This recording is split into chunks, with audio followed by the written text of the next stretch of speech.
The Centre presents a new podcast, CBME and You, a podcast devoted to promoting awareness and debate around controversial ethical issues in biomedicine.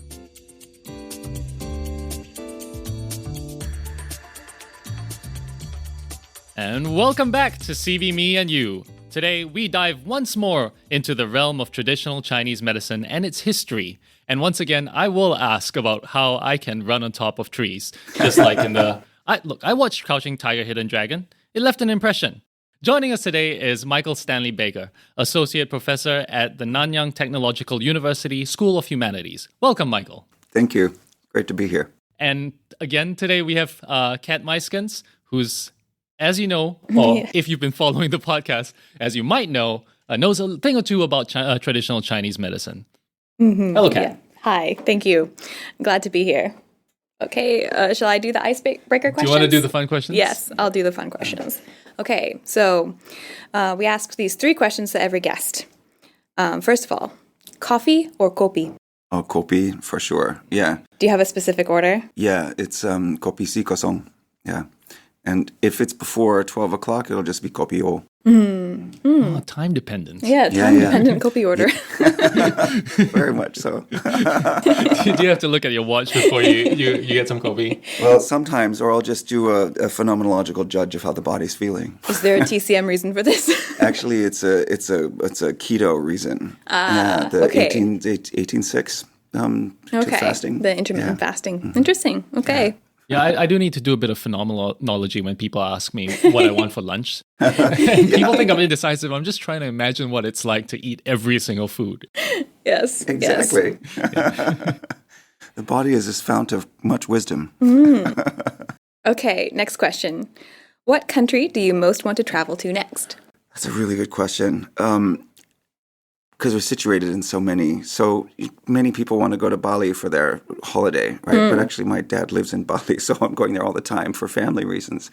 So what we haven't done is see more of the rest of Southeast Asia. And we wanted to go to Cambodia, to go to Angkor Wat. We were going to go for Vesak Day, but we had so much admin for our getting our grades in that we couldn't do it. So that's our next target. Okay. Angkor Wat. That'll be exciting. That should be very cool. Yeah. Okay, next question. What is your go-to karaoke song? Kat is a big fan of this question. No. Well, my silence is my first response. I'm really not a karaoke person. The sound of silence. Got it. The sound of silence. I did have once I sang in a karaoke, which was the answer I give to every taxi driver's question in Taiwan. You know, there was like, oh, where are you from? Where are you from? And there's this Chinese song called Gan Lan Shu, which is the olive tree. But the opening line is, 不要问我从哪里来. So I thought this is the appropriate answer. I feel like I'm being flexed on so hard. You are the second non-Chinese person, or third maybe, to come on the podcast and just say list a Chinese song, and I'm like, okay, very good. Well, I don't have many in my repertoire, but that's what I got. All right. Now we talk about some what we're here to talk about, which is your work and the topic of traditional Chinese medicine. So you're a historian, and we are hoping that we could begin with you telling us a little bit more about the history of traditional Chinese medicine, about its roots, and some of the, I guess, maybe the philosophical background behind some of the practices. So what's interesting, a good thing to distinguish is Chinese medicine from traditional Chinese medicine. So TCM, or traditional Chinese medicine, becomes T and C in the 1950s, when Mao Zedong kind of wants to scientize it and make it the kind of national treasure that can be integrated with modern healthcare. But before that, it was just medicine. But Chinese medicine has like many various roots. It sort of emerges. We have excavated texts from tombs from about roughly 200 BC, give or take, which indicate early predecessors of the classic, which is composed around 50 BC, 50 to 0 BC. The Yellow Emperor's Inner Classic, where a lot of the theoretical framework is there, the description of the channels, acupuncture is described in its kind of richest form. is the first rich description. And a couple hundred years later, you have the Bancao tradition, this sort of pharmacological tradition emerging. We don't know where from in China, although I just published a paper recently that showed it doesn't come from the mountains or the plains, as had been thought, but actually it originates, at least in the texts, from rivers and lakes. And one of the things that paper argues is that because they're citing all these places on rivers and lakes, those sites are not biotopes, but they're sites of socio-technical practice that migrates wild objects into the purview of writers and for sort of pharmacological documenters. So there's a whole rich culture of many silenced actors who are producing this kind of knowledge. But you can still meet people like that today, like at the various herb gardens that are here in Singapore, who are working in vernacular ways that don't match up to. But so that kind of translation from vernacular into systematized medicine is a old historical process, but it's one that's ongoing. When you get into between the 3rd and the 8th, 9th century, a lot of migration of Buddhist medicine migrates South Asian medicine into China, both through Buddhist monastics and Persian traders. And in the Song Dynasty, 11th, 12th century, you see an increase of trade with Southeast Asia. A lot of drugs are coming north from Southeast Asia. So it's really comes from all over the place. Yeah, so that's a lot. That's a lot of different complex influences throughout its history. I want to try to come at this from a modern person's point of view as well. So I think a lot of people wonder, or they're skeptical about TCM because they think it's unscientific. So you use the word scientized in the 50s for the creation of TCM. Would you like to say a little bit more about how scientific TCM is, or how scientific Chinese medicine is, or how should we characterize the kind of knowledge practices throughout its history? That is the rich question. We could pick that out and say, well, what's science first? Is science a method? Is it an institution? Is it a set of standards? And Stephen Chapin has written many times, that although all governments agree that science is important and scientists agree that that this is important, there's no single scientific method. So it's an assemblage of multiple different kinds of practices and ways of asserting. I use the term robust knowledge, and some forms of knowledge are more robust than others because of the community practices that have gone in to establish and solidify and regularize it. So in terms of there's. So there were attempts in the 60s and 70s to create direct equations between the kidney, in Chinese medicine and the Shen, right? The kidney in Western medicine and the Shen in Chinese medicine. And then they're sort of arguing that some of the activities like, adrenaline and insulin management in the biomedical kidney were parallel to functions in the Shen, et cetera. But they realize these mappings just don't match up at all. So the Shen became conceptualized as kind of the Zangfu, which is the names for the two different categories of inner organs, are more like, yes, they have a physical locus, but they also are processual dynamics that manage physiology. In terms of, so the scientization is about the standardization and regularization of it. I don't have a simple answer for that because I think it's going through a lot of different kinds of study. There's a nice article in EASTS, the journal, East Asian Science and Technology Studies, that looks at Chinese herbs as a boundary object. They said, well, Chinese medicine isn't scientific, but they pick out 7 to 9 different types of scientists in Australia that are studying Chinese herbs for different regions, whether it's, the botany, biodiversity, bioactivity, right, toxicity, et cetera, et cetera. There's all these kind of different ways of approaching them. So it's complicated. It's a simple answer. That's the heart of some of the work that I've been trying to do on sort of a bioethical approach to TCM, is trying to address these questions that a lot of people have, like ordinary people who might be interested in consuming TCM or biomedicine and maybe sometimes combining them. And then just I can speak a little bit from a patient's perspective, because I've gone to TCM doctors, I've gone to Western doctors, and I've encountered situations where you go to the TCM doctor and they will sometimes try to translate what they're doing into biomedical terms for you. So they say like, okay, you have spleen qi deficiency, but like that's something about your digestion. So they might try to do some translation work there. But what you said earlier about kidney qi or kidney in the Western medical tradition, like the literal organ versus shen, you said they don't totally map up or align with each other. So I guess that's one thing that I continue to question or wrestle with is how commensurable are these practices? Are they talking past each other? You mentioned the different research into traditional Chinese herbal remedies. And I think that we know that some scientific work can be done on that and has shown them to be effective for this or that, like malaria, for instance. But other things might not be so easy to quote unquote prove scientifically. And then what would Chinese medicine's response be to that? Right. So spleen and kidney and malaria. It's a lot there on the table. Closely related things. Yeah. Well, I'm sure they're all impacted. If you got malaria, you'd have different impacts on them.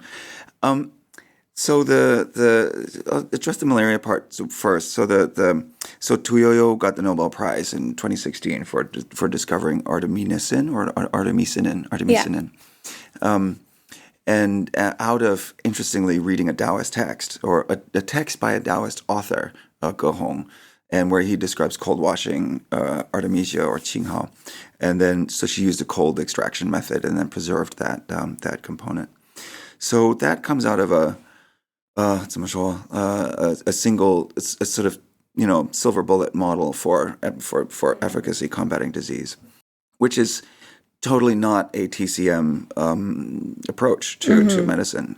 It's much more about it's not pharmacodynamics, it's like synergistics, right? How drugs interact with one another and how they can complement, they can support, they can do guiding, right, to different parts of the body. So it's always a complex set of formulas. And unlike single drug approaches, each treatment is going to be different, so that your patient may keep coming back with the same biomedical condition, but because their body will be in a different state, the TCM practitioner will adjust and adopt it according to their current situation. So the single drug model and the standardized body, that those whole methods of research, which are the foundations for randomized controlled trials and evidence-based medicine, kind of fall out the window already. And so one of the things I think is a problem in the kind of current state of governance and kind of the logistics of deploying these traditional practices within modern medical frameworks is that those epistemes, those kind of ways of thinking about drug function, body function, which don't lend themselves to the kinds of legitimating research practices that we use as kind of the gold standard, fall out the window, and they can't be adapted and used. In the case of Artemisia, for example, researchers have since noticed that mosquitoes, or rather the malaria, is developing much more resistance to artemisinin than they are to qinghao, the herb, because there's many more complex things in qinghao. So qinghao is a longer-term, more effective remedy. However, because of that, you have policies. There's a really good, interesting film that's been looking at how Big Pharma, Gates Foundation, and others have been promoting the distribution of artemisinin in third world countries and trying to downplay the local use of traditional herbs, which actually may be showing to be more effective, but it's hard to do that scientifically because of the limitations of trial design and the way that trial design has become anchored into this whole architecture of legitimacy. So I think I believe we're at this point where we can begin to think a little more flexibly about how we can adopt practices, judge that they're safe, they're non-toxic, right? The last In fact, there was the panel we were in October, a bunch of docs at a medical humanity conference. And they're saying it's great that you look at you can talk about conceptual incommensurability, but what about these drugs which have large molecules that are blocking out my patients' livers? And that's an interesting. It's obviously it's a problem. It's not like Western drugs don't also have their problems, right, with toxicity limits that need to be controlled. But because Chinese medicine isn't so easily regularizable in the same ways, there's an epistemic bias against it generally, and I think it's really exciting place to be in a space like thinking in a group community of bioethicists, or in the humanistic frame, looking at philosophy or thinking about policy, because we don't have the drivers of patient health or trying to make a bottom line if you're a pharmaceutical company, or trying to get votes if you're a government. And we can have the ability to be more epistemically reflexive and think about better possibilities for making room while maintaining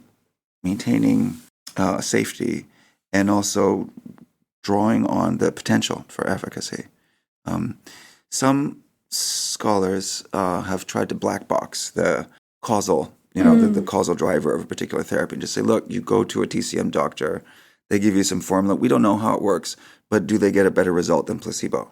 Right? And just not worrying about the cause. And that might be an option to look at further. I mean, that's an interesting one, because we do a lot of work on AI in this center, and AI has famously a black box problem that may or may not be a problem, depending on what you think matters. Like if you think the outcome matters more than the exact knowledge of how it got from A to B, then maybe it's not so a problem. Yeah.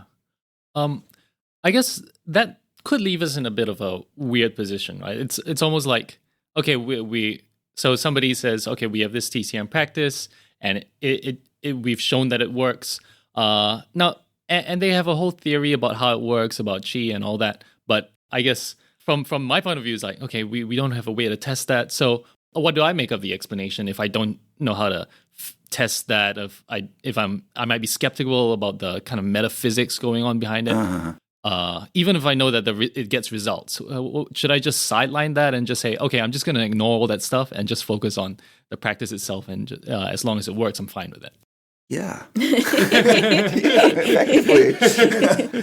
I mean, so the other way to look at it is to look at the metaphysics takes a lot of time and cognitive effort to lean into the ways in which those systems came to know in those ways. There was this conversation came up on Facebook a month ago or so, and people were saying, now the WHO is putting TCM disease conditions in the ISD, right? ISD 12. That's the International Standard for Disease Classification.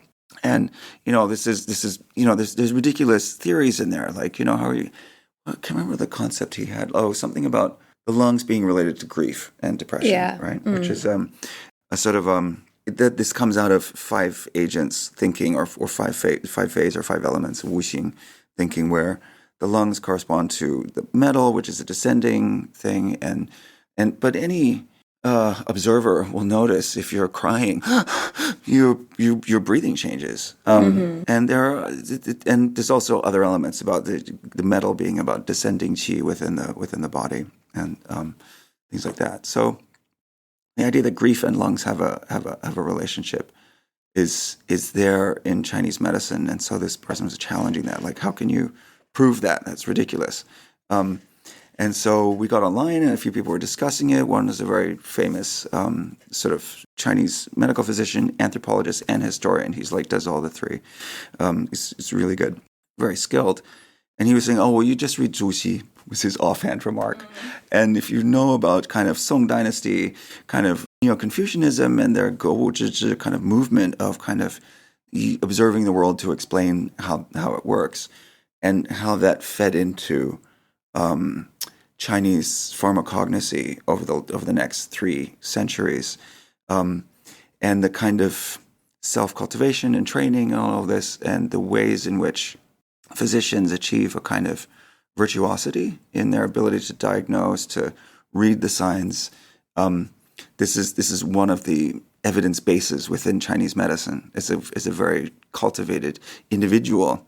It's not an externalized, objectifiable form of evidence, which is one way of approaching the kind of epistemic commensurability. And then what did we do? We sort of looked around, and some people found, well, actually, you can look at some of the ingredients that are listed in some of the remedies for lungs, and actually they were also listed as effective for, and there have been randomized controlled trials that show that they're effective for, sort of mental health issues as well.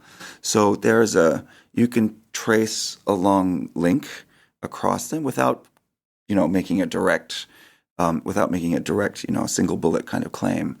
But it requires a sustained, this is a term you published on, Kathryn, epistemic humility, right? This kind of ability to suspend your own assumptions and listen deeply to how someone else thinks. And so I was complimenting you by adding another term, a sort of dampening down the epistemic, epistemic braggadocio, bigotry, epistemic bigotry. We're like, oh, yeah, that's just quackery, and let's just forget it. So we need a little more nuance in the conversations, I think. So without that thick engagement, which, to be honest, only those of us in the humanities have time to do, the simple answer is yes. Don't tell them. Don't let them know that we just sit around and think all day. What? That's our job. We're made to do that. Let's own it. Yeah, I feel like once they know how the sausage is made, they might not give us money anymore.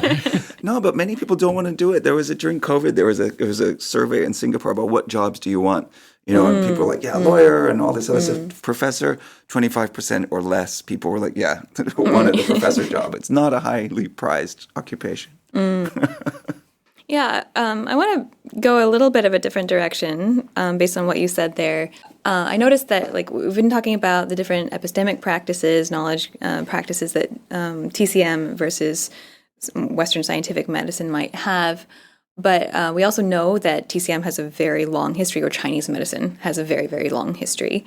And it might be more fair to call it something like pre-scientific, or it comes from an era where these things were not separated or separable all the time. So I think you've done some work on the religious influences on TCM or on Chinese medicine.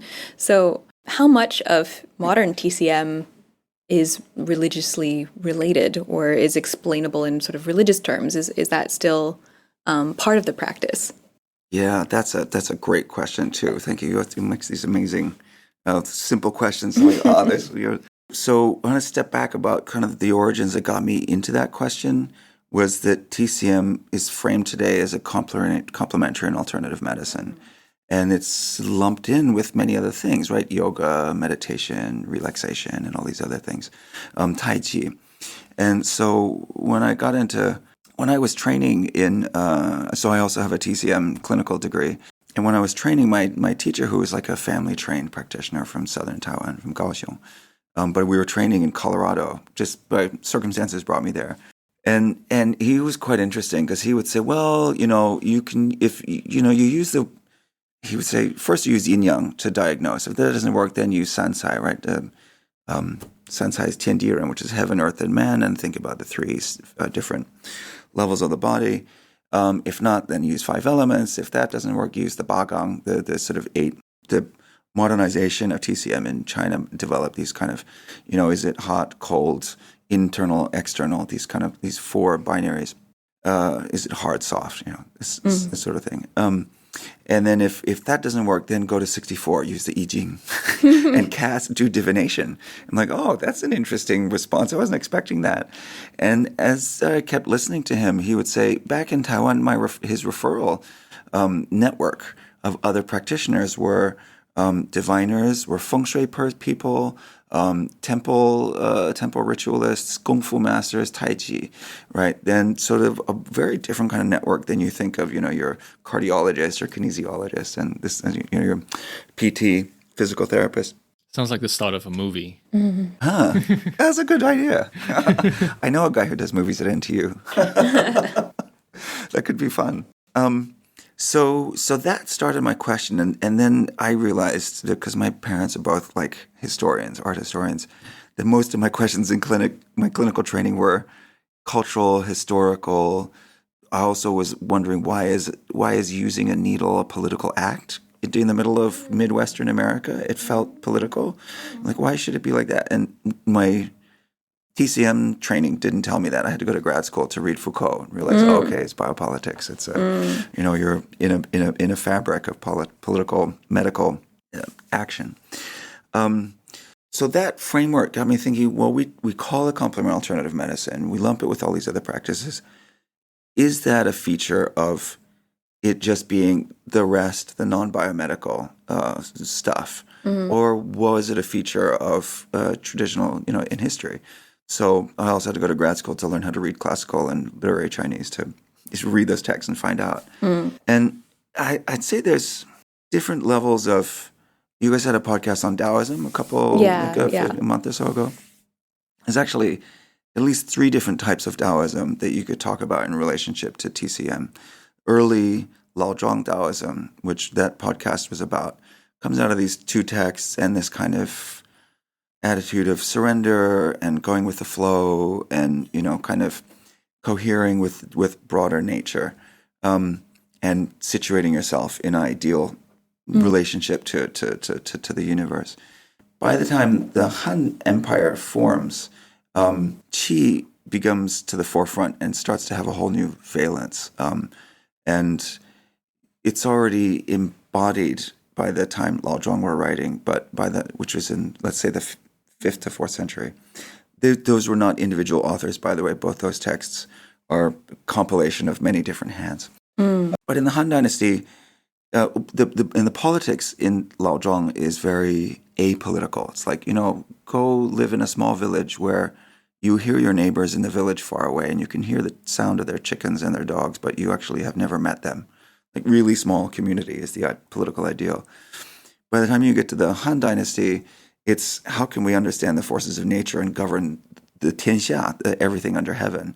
And so it's about governance. So this form of Taoism is called Huanglao Taoism, which refers to the Yellow Emperor and Lao Tzu.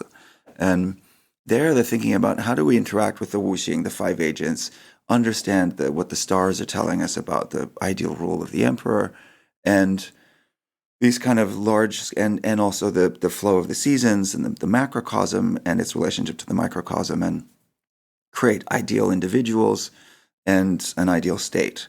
And it's within that genre of writing about, which is not just religion, it's science. Religion and science aren't divided. They are, we impose those categories as moderns. But these are kind of thinking about how does the universe work. And it's got gods and it's got qi and it's got people and it's got weather and all these things. Bugs and pollutants and accidents and warfare, tigers. They're all part of the model that you have to deal with. So that's kind of some of the fabric that classical Chinese medicine and the Yellow Emperor's Classic is written in. Towards the end of the Han Dynasty, it's collapsing, and there's epidemics all over the place, military upheaval, and the state has lost its mandate, and it become very clear. It's contested in all these domains. Disease is rampant, and that's one of the signs of the loss of the state's mandate. In comes what we now call religious Taoism, which is also a modern construct, where they introduce all these ritual practices, right? Let's find the sin that your ancestors committed unknowingly to anybody else and resolve that by petitioning the gods with documents and ritual. Or the Xianren become, this transcendence come into the forefront of the cultural imagination during that dynasty. And these are the ones who eat herbs and minerals and live on the mountains and do exercises and live forever and walk on bamboo and fly to heaven. So it's real?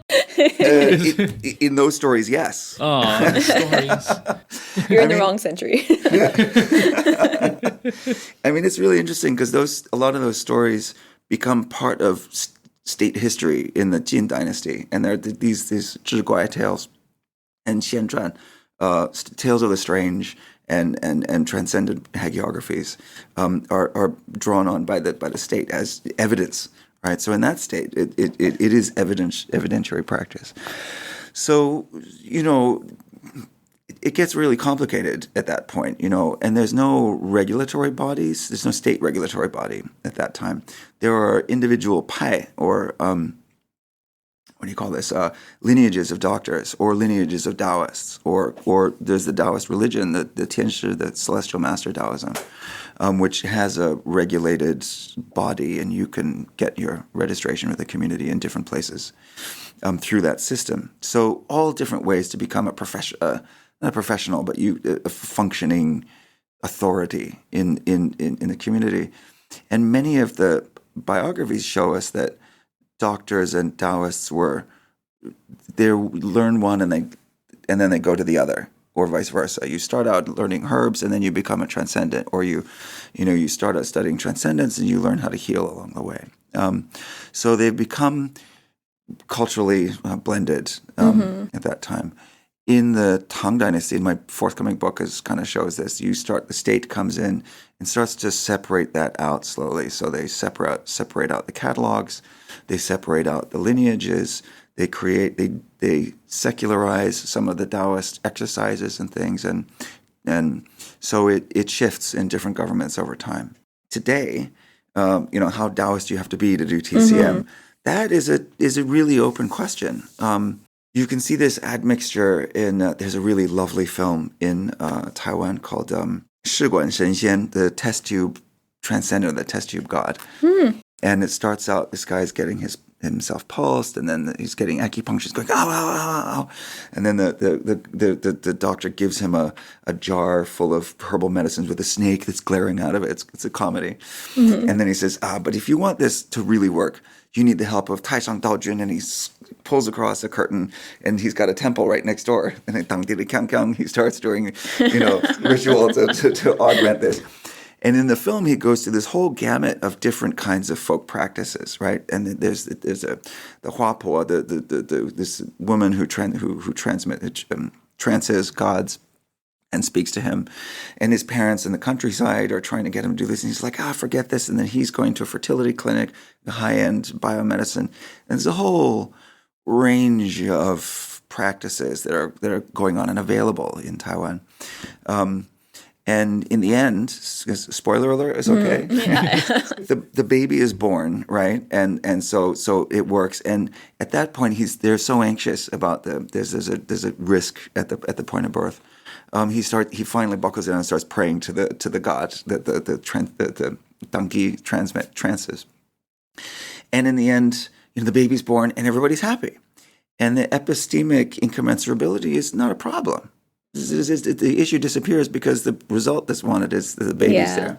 Yeah. So I think it's a really excellent depiction of kind of the patient perspective on that. There's a nice ethnography by Zhang Zhen called Worlding Chinese Medicine, or something to that account, where she asks practitioners in the Shanghai TCM hospital, and it's definitely a TCM hospital because that's the hospital where it was T'd and C'd. And it was the forefront of the scientific research into it. And they're like, no, Chinese medicine is not a religion at all. It is science, baby. And there's lots of hardcore evidence research that's going in, a lot of industry. Regularization and repeatability is really at the forefront there. And then she interviews students in a Chinese medicine school in California, and they're like, yeah, if you don't understand the Dao, you don't understand Qi and Wuxing and all these other elements, these religious elements, which they define as religious, you can't understand Chinese medicine and its roots and its history. And so you're alienated from the tradition. You don't have to be religious to get acupuncture or to take herbs. The last dimension of answer to that, a really nice book by Judith Farquhar, where she's giving these Terry lectures at Yale, which specifically ask to describe scientific practices that speak to a religious mentality that's good for the world. We'll have to look up the intro to the Terry lectures, but it combines this kind of religion as an ecumenical worldview of how to be in the world. with scientific practice and how to think about that. And she writes about Chinese medicine as a contrast from the analysis of Western medicine, which differentiates and to find detail, the synthesis, and instead of diagnosis, it's a cognosis of putting together and synthesizing all of these different dimensions that cohere in a particular patient's moment in their trajectory and response to that very specifically. And so she argues there that this kind of cohering of all of these different dimensions of life is part of the kind of, you could call it religion without having to have a god or an orthodoxy, but it produces a meaningful world in which to live. And I think that's one of the attractions of Chinese medicine in the West, because of the kind of separation and dissection of people and individuals and their bodies and their functions. That there's and the, what does Foucault talk about, the power of the physician's gaze onto latent forces in the body over which the patient has no control or cognizance, giving the physician more authority over the patient than they have over themselves. That is a resistance to that epistemic gaze and the politics and power that's associated with it. We saw all that resistance happen in COVID with all the anti-mask movement in the U.S. That anti-science is, and interestingly, during COVID, the TCM used to be a leftist thing in the U.S. It was all these communist hippie sympathizers in the 60s, in the 70s, who were attracted to TCM. Have now kind of merged with the far right conspiracy theorists in their common anti-science sympathies. So I think there's also these kind of political dimensions that are there in the what's laden into in part of the attractions to Chinese medicine. So this is a very varied, multicolored sets of ways in which people come to Chinese medicine, and religion can be part of it. Okay, that's a huge answer. There's a lot of things I could respond to there. No, I have a few things I want to respond to. Yeah. So let's set aside the political thing and the overlap with conspiracy theorists for now. In the next episode. QAnon. Right. Okay. I wanted to respond to this idea about the physician's gaze and things like that, and how the sort of story that comes along with TCM might influence the patient's feeling or the healing process. Because I think that's something I did bring up when James and Sinead were interviewing me last time. Is that I completely believe what you said earlier, that you can imagine that patients can benefit from TCM regardless of understanding what the theory is behind it. So you can kind of just compartmentalize that narrative off, and you can still benefit from TCM if you want to. But for me, as someone who has had a chronic illness and has dealt with chronic pain, I've had those kind of clinical experiences going to a Western medical doctor versus going to different kinds of TCM doctors. And I have felt what you're talking about. When you go to a Western medical doctor, you feel, it's not really their fault. It's not that they're trying to be mean, but you don't have this feeling of being empowered all the time. There's a force of the sort of structure and ritual of Western medicine that is very factory line. You go in, you meet them, 5 minutes, they stare at a computer screen, type on their keyboard, and then ask you a few questions, and then shuffle you out the door. And maybe you get a pharmaceutical, or maybe you don't. But TCM is very different, and what I enjoyed about it was actually asking the acupuncturist to tell me that story about why is this point? Why are you needling that point? Why? What does that do? Personally, I don't know whether this is placebo or not, but the idea that this is connected, or that there's some sort of meaning behind all these things, felt more empowering and felt more therapeutic. Right. So I think that there is some real action to that, to just the story that you're being told. And I think there's a whole category of narrative medicine too that explores this, how how do patients understand their condition? How do they find meaning in it? And that can have a therapeutic effect itself. So it's not all about the, like you call it, the silver bullets or the pharmaceuticals that might be tested with randomized control trials. Some of it is the ritual aspects of medicine. So I mean that's my personal anecdote there. Yeah, I think I completely agree with you. I think there's a lot that goes on in the just being with the person, the kind of presence that you have, the depths of question you ask a patient, and even just it's funny, the act of pulsing itself. When you're touching someone on the wrist and you're listening to, in TCM, it's not just the systole and the diastole you're listening for. It's the textures, the quality, and the rhythms, not just the number per beat, but how regular they are. And that, and there's three different dimensions. So you're listening to three different areas of the body: the upper chest, the middle, and then the lower abdomen. And there's just something, this quality that's in there. And I didn't recognize this in the act of pulsing until a Tibetan practitioner mentioned to me. She said, yes, actually treatment begins with pulsing. That's not just a diagnosis. There's an exchange of qi. Whether we have to assent epistemically to the concept of qi as a thing, that kind of, I think that sense of intimacy is palpable. So actually there's this scholar, Mormon, I can't remember his first name, who's written about the way that we can think about placebo more productively is as a meaning response. So because placebo tends to evoke these notions of, what is it, malingering, right? People trying to get off work or whatever, get excuses, and this kind of false consciousness.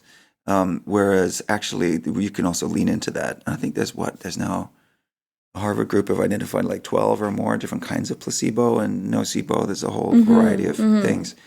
And I think the efficacy of that in itself is definitely part of the treatment. That may raise, of course, the skeptics, saying, well, then it's meaningless, right? It's not, because it's not, biologic. It's not a biological mechanic that's producing that. Is that true? I don't know. I think there's this whole realms of dimension to tease out there. Interesting. There was a study in Taiwan looking at the responses of medical humanities training to biomedical students and TCM students. And for the biomedical students who got this training, they were like, wow, this is so cool. I never thought I could interact with my patients this way. It's really eye-opening. And the TCM students were like, what? We do this all the time. This is not innovative. Yeah. So I'm interested in this discussion about the placebos, right? And I just want to try to push the skeptics line a little bit more because I guess I'm just a disagreeable person. So I guess one takeaway you can make with the whole placebo stuff is, look, it's meaningless because turns out we can tell people anything, and as long as we say it well enough, or if we ground it in some kind of like really fanciful story, somebody will believe it, somebody will find it meaningful, and it'll make somebody feel better. And I guess the charge of this kind of objection is that, well, if you can say anything to make a person feel better, then it's all up in the air. It's all pointless. It's all, anything goes, basically. How would you respond to that kind of criticism? Yeah, so I think it's an interesting phenomenon that comes out of, maybe essentializing, but I guess this is where I think about that kind of anxiety is sort of like the anxiety that is there about relativism generally, right? So if you have to have objectivity, if you don't have objective knowledge that is separated from individual responses, then it's meaningless. You can say anything you want. But if you look at the responses from the actor network theory people like Bruno Latour and stuff, who's been very explicit, articulate about that, it's not anything goes at all. In fact, it's those meanings are deeply embedded in thick networks of value, are not as mutable as one might think. There's one level at which I think that the anxiety about relativism, utter relativism, is a misnomer, because people don't just think anything. We can all I think we can all call bullshit when we see it, right? And we have a good sense, even with TCM doctors, when they're kind of faking it, right? There's a whether it's definable or quantifiable, there's a clear sense, and that's been true, even before the invention of objectivity in the late 19th century. But in terms of so can a TCM doctor say anything? I think no, they can't. And but some people do have, and maybe more thinking about those layers and nuances might help us separate out the kind of more fanciful, innovative, new age theories, about things which people just make up and say, well, I believe this, it's my religion, but I'm a religion of one, right? But I claim the rights as a religion, to do these actions. And so one of the ways I think about this is robust knowledge systems.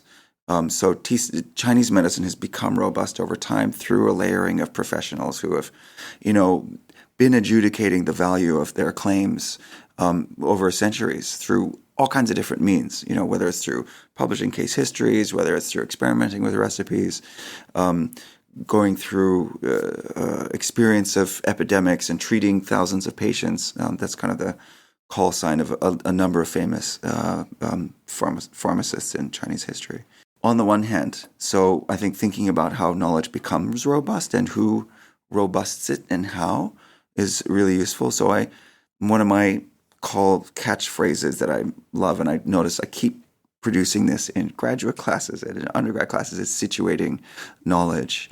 Like in a particular moment, what are the foundations of it in making a claim? And it's usually Chinese medicine has quite a robust understructure to it.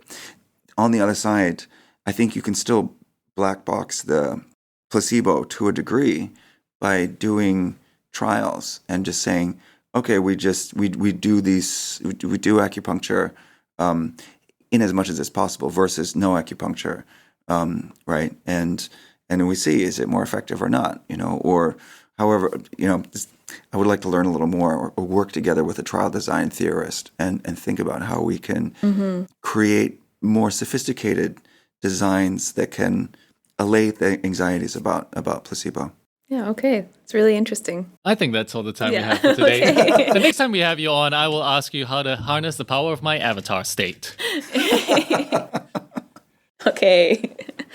Yeah, thank you. Thank you so much for joining us. Thank you so much for having me. I think with the podcast that you're doing is great, and it's a really important and useful intervention, and it's a real honor to have been included. Thanks. Thank you very much. Yeah. It's an honor to have you. Thanks for listening to our new podcast. Subscribe online and tune in every first of the month. In the meantime, listen to CBME and you, and be savvy.